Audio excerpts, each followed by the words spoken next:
अस्सलाम वालेकुम, welcome to my YouTube channel video update tech. तो कैसे हैं आप सब। आज के लेक्चर में हम बात करने वाले इंग्लिश 101 के मोस्ट इम्पोर्टेंट एमसीक्यूज जो मिड टर्म में आएंगे। सबसे पहले तो अगर आप मेरे चैनल पे न्यू है तो इसको सब्सक्राइब लाजमी कीजिएगा और बेल आइकन के बटन को क्लिक कर दें ताकि आपको न्यू अपडेट्स मिलती रहे। बिना टाइम वेस्ट किए चलते हैं हम अपने एमसीक्यूज की तरफ। तो आज का हमारा जो सबसे पहला एमसीक्यूज है वो है choose the best answer for given the option. The sentence that states the main idea is called. Main idea कौन सा ऐसा सेंटेंस होता है जिसमें बताया जाता है, तो वो हमारे पास होता है टॉपिक सेंटेंस। टॉपिक सेंटेंस मतलब मेन आइडिया से मुराद के अब एक चैप्टर का जो नाम होता है उससे हम अंदाज़ा लगा लेते हैं कि इस चैप्टर के अंदर अब क्या होने वाला है। तो main idea of the sentence is called topic sentence. उसके बाद नेक्स्ट एमसीक्यूज हमारे पास identify to best answer which is not synonym for the word relationship. तो इनमें से कौन सा रिलेशनशिप का सिनोनिम नहीं है, तो वो हमारे पास है निसाइंस। निसाइंस एमसीक्यूज हमारे पास यहाँ पे करेक्ट एमसीक्यूज है। उसके बाद नेक्स्ट एमसीक्यूज है choose the antonymy for the underline word. तो there are many ways to build a house, मतलब मैनी का एंटोनिमी यानी उसका उल्ट बताएं तो ये हमारे पास आ जाता है फ्यू। फ्यू हमारे पास होता है कम मिकदार में, या फ्यू बहुत ज़्यादा। उसके बाद नेक्स्ट हमारे पास होता है pick the most stable phrasal verb to complete the sentence given below. She both her children dash on her own after the divorce. तो इसमें हमारे पास जो करेक्ट एमसीक्यूज है वो हमारे पास आ जाता है up. She both her children up on her own after the divorce. उसके बाद नेक्स्ट हमारे पास है कि इसमें से कौन सा करेक्ट स्पेलिंग है या वर्ड है। तो इसमें से हमारे पास आता है कमेटी। COMMITE।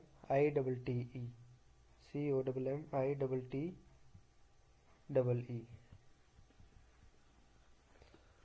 वैसे तो हमारे पास आई थिंक ये दोनों एमसीक्यूज ही करेक्ट है।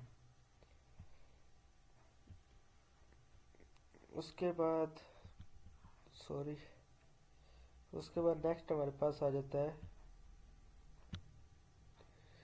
Which of which one of these connectives signal contract. तो इसमें से हमारे पास कौन सा ऐसा है जो सिग्नल ट्रैक्ट करता है, तो वो हमारे पास आ जाता है कन्वर्सली। कन्वर्सली बी ऑप्शन हमारे पास करेक्ट एमसीक्यूज है जो सिग्नल्स को कनेक्ट करता है। उसके बाद नेक्स्ट हमारे पास read the cause of the given situation choose the affect. मतलब we had tumours snowstorm during the night, winds gusted to 45 megapixel, the roads are blocked, even the bus stop। तो इसमें हमारे पास जो करेक्ट है we were not able to go to school. मतलब कि अब रात का टाइम वो बता रहे हैं कि उस टाइम क्या चीज़ है, we were not able to go to school. अब वो बस स्कूल में तो नहीं जा रही होगी ना क्योंकि रात का टाइम है। तो इसमें जो हमारे पास करेक्ट एमसीक्यूज है वो बी ऑप्शन है। उसके बाद नेक्स्ट हमारे पास है CRT। Terminals are very useful interactive devices for use in office because of their speed and quietness in which the useful falls. तो इसमें जो हमारे पास करेक्ट एमसीक्यूज है वो है adjective forming suffix. D option हमारे पास इज द करेक्ट एमसीक्यूज। उसके बाद नेक्स्ट हमारे पास आता है complete the sentence choosing the best option pair of the connectives. We were required to sit for only one paper, we can sign up for dash mechanics paper, for dash mechanics paper and dash the statics paper. तो इसमें हमारे पास और either और आता है। Correct MCQs D. मतलब we can sign up for either the mechanics paper और द स्टैटिक्स पेपर। उसके बाद हमने इसमें बताना वर्ब, करेक्ट वर्ब कौन सा है। Divide is signing in the shower again, तो इसमें हमारे पास जो करेक्ट है वो है ING, signing in the showering again, यानी दोबारा वो गाएगा, एंड शावर नहीं, यहाँ पे हमारे जो करेक्ट वर्ब बता रहा है वो हमने है शावरिंग, यानी दोबारा शावर लेगा। उसके बाद नेक्स्ट हमारे पास complete the sentence choosing the correct option. She employ a maid to do dash the cooking dash washing for her family, मतलब यहाँ पे हमारे पास आता है बोथ एंड,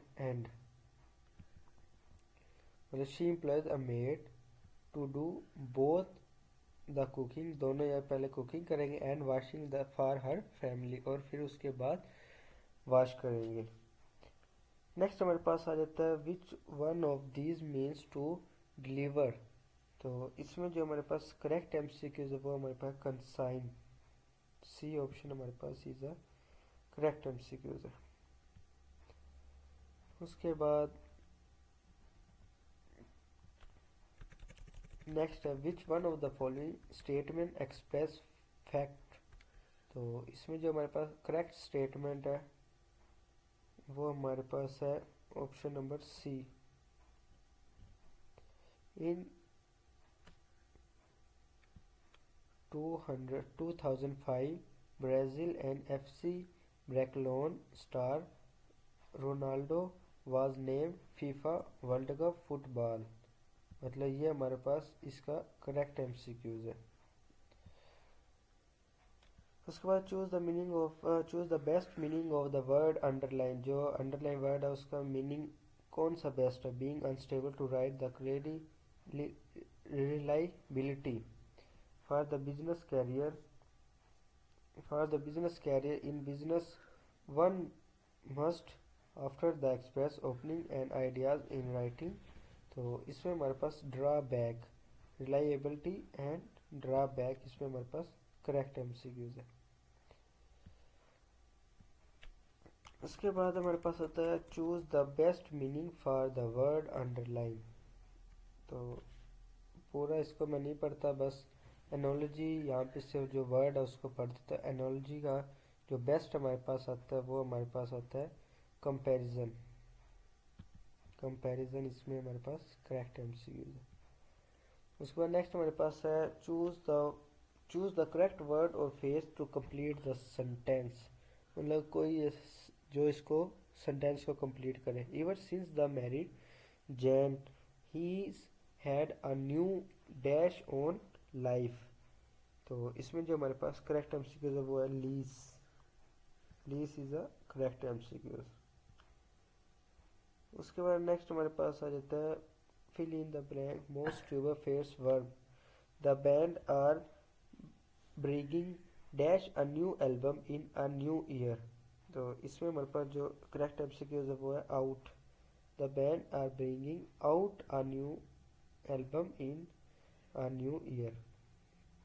उसके बाद करेक्ट स्पेलिंग बताने हमने, तो ये MCQs हम रिपीट हो चुका है, ऊपर भी मैं आपको बता के आया हूँ। ये हमारे पास करेक्ट MCQ, ये नीचे वाला भी इसका, ये भी इन्होंने आई थिंक स्पेलिंग सेम ही डाल दी, इन्होंने चेंज नहीं किया। तो ये MCQs भी मैं ऊपर बता के आया हूँ कि सेंटेंस का जो मेन आइडिया होता है वो क्या होता है, तो वो हमारे पास होता है टॉपिक सेंटेंस, कि जो भी सेंटेंस का मेन आइडिया होता है ना वो हमारे पास टॉपिक सेंटेंस होता है। टॉपिक सेंटेंस से हम बता सकते हैं कि ये टॉपिक किस बेस पे है या किस चैप्टर वाइज पे है। उसके बाद नेक्स्ट हमारे पास है what is the definition of the cause, तो इसमें हमारे पास जो करेक्ट MCQs है वो है the reason something happen in a given situation, the reason something happen in a given situation. अब आप सोच रहे होंगे कि मैं आपको सारे एमसीक्यूज क्यों नहीं बताता। फॉर एग्जांपल अब यहाँ पे हमने पढ़ा था the sentence of the main idea, topic sentence, topic of paragraph, main idea of paragraph, supporting details. अगर अब मैं आपको लग जाऊँ क्यूज बताने लग जाऊँ तो पेपर के दौरान क्या होगा, पेपर में बैठ के आप सोच रहे होंगे कि सर ने ये एमसीक्यूज भी बताया था, ये भी बताया था, ये भी बताया था। तो इसीलिए मैं आपके साथ सारे एमसीक्यूज शेयर नहीं करता। जो एमसीक्यूज करेक्ट होता है सिर्फ वही आपको बताता हूँ, ताकि पेपर में बैठ के आपको पता लगे हाँ भी सर ने हमें ये एमसीक्यूज बताया था। इसीलिए मैं हमेशा एक ही एमसीक्यूज पढ़ता हूँ, बार बार 4 एमसीक्यूज रिपीट नहीं करता। उसके बाद नेक्स्ट हमारे पास आता है read the situation the choose the fact we had a. ये भी मैं आपको ऊपर बता के आया हूँ। एमसीक्यूज नंबर शायद 14 था, तो उसमें आपको ये मैं बता के आया था। उसके बाद next MCQs, above ground swimming pool have dash flexibility of being able to be moved from the place to place, but also the efficiency of using less water than standard in ground pools। तो इसमें हमारे पास जो correct MCQs है वो हमारे पास है not only above ground swimming pool have not only the flexible able to the move from place to place, but also the efficiency from the less water understood stand in the ground pools। उसके बाद next हमारे पास है MCQ choose the best available situation, मतलब जो इसके साथ लगेगी। बायो के बाद क्या आ सकता है, बायो लाइफ आ सकता है, बायो डेथ आ सकता है, या बायो नाउ, बायो फ्री। तो कुछ एमसीक्यूज होते हैं जो आपके सारे आपके साथ शेयर करना ज़रूरी होते हैं। उसके बाद नेक्स्ट हमारे पास है choose the best available situation prefix. Metre, metre के साथ आप क्या लगेगा, ये तो सबको पता है, मीटर मेयर, मीटर को हम मेयर करते हैं। मीटर ना के कट, अगेंस्ट, अराउंड। उसके बाद अब हमने बताना है, पहले हम बता रहे थे उसका प्रीफिक्स। प्रीफिक्स वो होता है कि कोई भी एक वर्ड है जिसके आगे हम लगा सकते हैं। फॉर एग्जांपल अब मेरा नाम शर्जील है, तो शुरू में हमने क्या किया है शर, आगे हमने क्या किया है झील, झील उसमें क्या हुआ अलग। तो प्रीफिक्स हमारे पास वो होता है कि जो वर्ड के पीछे वाला वर्ड होता है ना, शर झील, तो उसको हम कहते हैं प्रीफिक्स। अब सुफिक्स हमारे पास क्या होता है, सुफिक्स हमारे पास होता है कि शर आप हटा दें और झील पहले लगा लें। तो जब भी आपके पास ऐसे एमसीक्यूज आएंगे तो आपने ऐसे करना, जैसे इंग्लिश, लिश आप लगा दें। अब हमने उसका सुफिक्स क्या बताना, इंग, इंग्लिश। अब यहाँ पे हमारे पास हमने इसका सुफिक्स बताना है। तो यहाँ पे हमारे पास एमसीक्यूज नंबर सी, मटीरियल। अब यहाँ पे ना तो ये एमसीक्यूज बन सकता था पार्शियल, डिपेशियल या कॉमरेंशियल। कॉमरेंस तो होता है लेकिन कॉमर्शियल नहीं होता। तो इस तरह आपको अब फिक्स और प्रीफिक्स की भी समझ आ गई होगी। नेक्स्ट हमारे पास द जज release him on his own recognisation, recognisance. A option हमारे पास इसमें करेक्ट एमसीक्यूज है। उसके बाद next MCQs, I don't think the flowers are dash to New England, at least I never seen them. तो इसमें जो हमारे पास करेक्ट एमसीक्यूज है वो हमारे पास सी एमसीक्यूज है, इंडिजेंस। इसके बाद हमारा लास्ट एमसीक्यूज है इट वाज। बाकी एमसीक्यूज इंशाल्लाह नेक्स्ट वीडियो में आपको बताऊंगा, क्योंकि वीडियो जैसे बड़ी हो जाती है तो बच्चे इसके ऊपर फोकस नहीं करते और बड़ी वीडियो को वो देख के उसको स्किप कर देती है। तो इसलिए वीडियो जितनी शॉर्ट हो उतना ही बेहतर है। नेक्स्ट एमसीक्यूज हमारा लास्ट एमसीक्यूज है it was an expensive dash they bro in the players there mother. तो इसमें जो हमारे पास करेक्ट एमसीक्यूज है वो हमारे पास आ जाता है but, it was expensive but they brought I players there mother. तो मिलते हैं इंशाल्लाह नेक्स्ट वीडियो में। टेक केयर, अल्लाह हाफिज़।